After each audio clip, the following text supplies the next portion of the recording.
Baka habang di pinapadalaw ni Kaufman, ito na kasi ito pag-usapan natin. Ni Kaufman, si Ma'am Hanilet, may sumasalisi na si Alpot. Malalaman at malalaman yun mga taga-Dahig. Doon ninyo ngayon. Pag ginawa ni Kaufman yan, na makapasok si Alpot, alam nyo na. Magtitiwala pa ba kayo? Hindi siya pamilya. At may statement, si Kitty, hindi man directly sinabi ang pangalan, pero kung sino itong taong ito. O baka may bibit-bitin pa. Di ba nagbitbit nga siya ng mga ibang Alpot doon sa Dahig?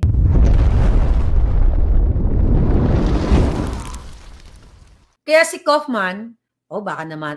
Bigyan natin ng twist. Where's my phone? Nawala na yung phone. Yung twist natin, di ba yung nagkita, wag na kahit wala ng phone, di ba nagkita yung magkapatid? Si Kitty, yung 4 na magkakapatid. Hindi natin alam. Baka yung pagkikita nila, pinag-usapan nila kung paano nila i-eject si Kaufman. Ano na ngayon ang gagawin ni Chipmunk kapag in-eject si Kaufman? Ano nang mukhang ihaharap niya? Dahil doon siya kumakampi. Natuwa siya dahil si Hanilet ay hindi pinapasok. Natuwa siya nang walang dalaw ang Pangulong Duterte. Di ba? Ano na ngayon ang gagawin niya? Ano na naman siya? Luluhod na naman siya kay, magsisip-sip naman siya kay Hanilet at kay Kitty. Nakita niyo naman yung confrontation namin. Di ba? Yung kay Harry. Yung doon kami. I think nandito. Dahil lang Ito. Ibalik lang natin to. Nakakatawa lang kasi. Nakakatawa lang talaga mga bakla. Okay? Mga palangga. Tingnan natin to. I-share ko lang ito. Kay Edwin to. Ayan. Okay. Tignan natin. Wait. Tignan natin. Okay, lagay lang muna natin kasi baka makita nyo yung bomba kong katawan. Wala akong bomba na katawan ha. Wala akong hubad na katawan ha. Excuse me. At saka hindi ako nagpipicture ng mga hubad-hubad katulad ni Alpot na pinicturean ang private part ni PRRD para ilako. Ito. Kita nyo to. Ito. Okay. Ito. Balik natin. Wag. Ulitin mo. Bakit kasi ganyan ka? Pag nakaharap, iba. ngingiti-ngiti. Ako naman din ako. Tiyan mo Ulitin mo ang hamon mo. Na ano? Ulitin mo. Ngayon ka hinamon ka sa akin. Ulitin mo ngayon ang hamon mo. Wag. Ulitin mo. Bakit kasi ganyan ka? Wait lang. Pag nakaharap, iba. ngingiti-ngiti. Iba. Pag nakatalikod kung ano nung tinasabi. Ulitin mo. Ito si Maharlika. Sabi dito. Diba? Nakita niyo naman yan. Wag. Alam niyo ba kung anong issue niyan? Actually, hindi ko nga alam yan na hinamon niya pala hinamon niya si Spokesari na suntukan. Plastic siya. Nakita niyo, hinarap namin siya. Tapos sabi niya, nung sumasayaw kami ng bangag-bangag ngiwi-ngiwi. Ayan sumayaw na ako Sabi niya, sumayaw na siya ng bangag-bangag ngiwi Ganon.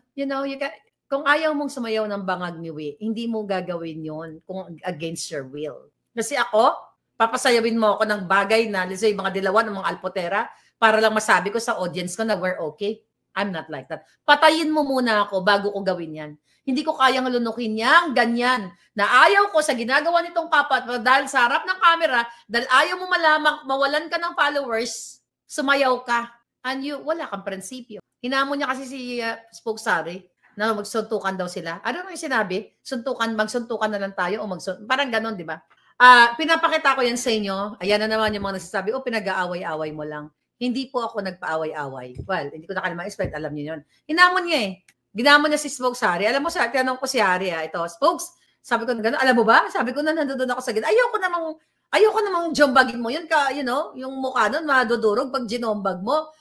Sabi ko kay Spokes, paano kung biglang ginanon ka?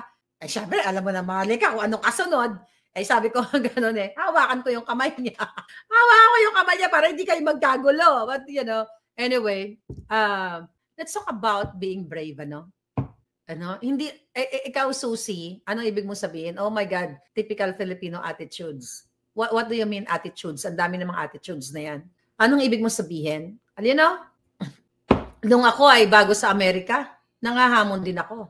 Lalo na pag niyorakan ang pagkatao ko. Hindi yan Filipino attitudes. Hindi yan Filipino attitude. Okay? Innate yan. Kay Russian ka, kay Amerikano ka.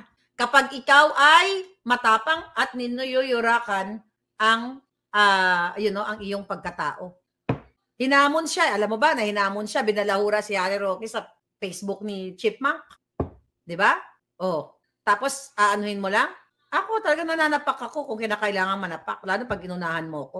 Di ba kanunento ko na sa inyo? Tutukan sa FX. Wala nang FX ngayon. Remember that my story sa inyo? Yeah, sabi dito na martial assault. Yun na nga. Kaya dapat siya mauna. Kaya sabi ko, hawakan ko muna. Kaya nga, hindi naman titira si Spokesong. Kung mauna si Chipmunk to, which is duwag. Nakita nyo na yung kaduwagan. Nakita nyo na ang kasinungalingan. Nakita nyo na kaduwagan, kasinungalingan, at gusto lang talaga niyang magkaroon ng viewership. Okay? Kasi pag may paninindigan ka, alam mo, kunyari ako yung naghahamon, ito lang babalik ta rin natin. Kunyari ako si Chipmunk, hinamon ko si Spokesari o kung sino man, tapos gaganunin ko na, uppercut ko na kagad yun eh. Kasi nakakahiya yun eh. O, sagutin ko na lang yung kaso after. Diba? Nasagutan, ginanon mo ako, masabihin mo ngayon, chef, ibig sabihin yan, pag wala akong katulad ng ginawa niya na, I don't wanna go there. You don't wanna go there in the first place, nangahamon ka sa social media, tapos hinarap ka ng inahamon mo, I don't wanna go there. Diba? Ako noon, nanghamon ako, tapos bigla ako sinugod ng kalaban ko, gaganunin ako harap-harapan, ay putang ina, kaso na lang, sagutin ko na lang, harapin ko na lang. Ang importante, pinakita ko na may paninindigan ako na uppercut ko. Kunin mo nga yung boxing gloves ko dyan. Mga yung boxing gloves ko, dali. Bilis. Permado yun ni Pacquiao eh. Shoutout kay Manny, Dodo. You know what I mean? Of course, you need to defend yourself. Sabi niya, exactly. Yung gaganunin ako over my gorgeous alindog. Pag ginawa yan sa akin ng tao, ginanon ako. Hindi ako mangangako na magiging mabait ako. Pero tama ang ginawa ni Harry Roque. Why? Hinamon siya eh. Pinapahiya siya, tapos pinalakpakan si Chipmunk. Naku, ang tapang-tapang. Hahamunin si Harry, ganyan. Ano, sinong maghamon sa akin ngayon? Torre. May perma yan. Dalawa ni Dodong Manny. Uppercut. Ano, Torre, sa akin ka. Bunyata ka? Ha?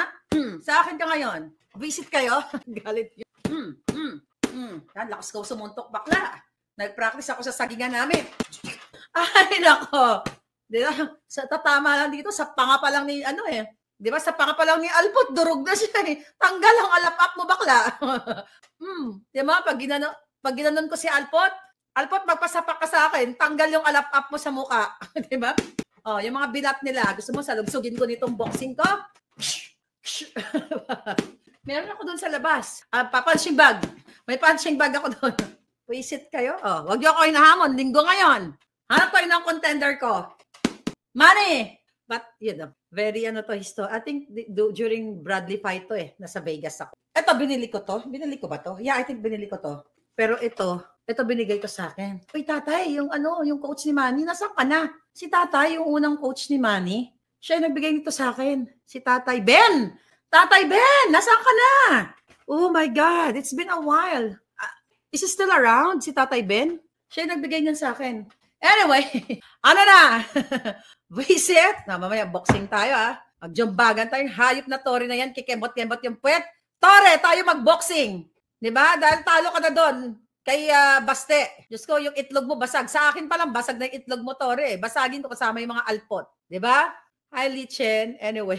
Diba? Next time mag-boxing ako doon. Visit na yung mga yan. Anyway, kung mag-push up si Torre, kakaiba. Yeah, kaya nga yung mga ano na yan, alpot na yan, dapat panagutin natin yan. Di ba? Sa lahat ng mga ginagawa nila. Sige nga, inaaway-away niyo yung mga, mga pamilyang Duterte. Ayan. Gusto niyo ba hulihin ko kayo? Hulihin ko kayo. Ayan. Hulihin ko kayo. Visit kayo. Ayan. Hulihin natin. Hello. Lumabas ang mga alpot. Mga kapitbahay, ilabas ang mga alapapon na putay. Ang mga alpot na kapitbahay dapat bigyan ng posas. Mga kababayan, mga palangga. Ayan. Ilabas ang Team Alpotera at kayurin ang mga alap-up sa kanilang mga belatibay. Ayan. Okay. Kitty, kung naririnig mo ko, alam ko matapang ka. Ipagtanggol ang iyong inang binalahura ng mga Team Alpotera. Ayan, Palong, Baste, Inday, alam nyo na ang alam ko. Kaya sa Team Alpotera, try harder. I'll pot. Ala, nakita niyo to? Alam niyo to mga ginagamit ko to? Ito yung mga ginagamit ko dati doon sa nagwawala ako doon. Diyan dito sa sa harap ng immigration, what do you call it? Consulate. Mga jutang dyan na mga kultong dilaw, di ba? Ganun ang, kung nasundan niyo ako, itong props na to, galing to kay Maitet, niregalo niya sa akin. Marami akong props, kaya wag niyo ako hinahamon.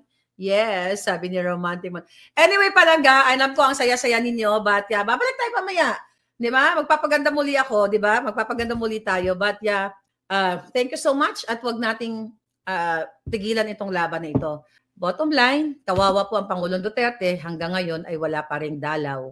Kawawa si PRRD. Sa kabila ng ginawa nitong abogado niya, si Kaufman, na hindi man lang hindi ginawa yung obligasyon niya para sa pamilya ng kanyang kliyente.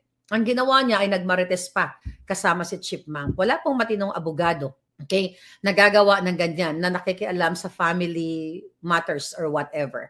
Diba? Dahil kung matino siyang abogado, in the first place, hindi siya magpapa-interview ng may mga ad hominem na gamit na fugitive, si Harry at si Hanilet naman ay petty-minded person. You cannot do that to your client. At sinasabi niya na hindi part ng family si Hanilet. And I hope dyan sa meeting ng magkapatid, magkaroon sila ng resolusyon at solusyon, di ba? Parang Senate lang. Kung paano mapabilis ang paglaya ni Pangulong Duterte. I know that for sure, nararamdaman ko na ang meeting na yan ay talagang, na meeting nila magkakapatid, ay para sa magandang mga susunod na hakbang para kay Pangulong Duterte. Kaluoy man ang ating Tatay Digong. Anyway, thank you so much. I love you and thank you sa pagsama niyo sa akin. Ito po si Maharlika na hindi uurong hanggang sa huling hininga ko dahil wala na akong uurungan. Wala na akong babalikan, palangga. May death threat na ako. May mga kaso sa Pilipinas, may mga warrant of arrest. At saan ako babalik? Sa bangag. Pwede akong bumalik. Pero magugurguran kami. Ngipin sa ngipin. Ilong sa ilong. Original yan. Bye!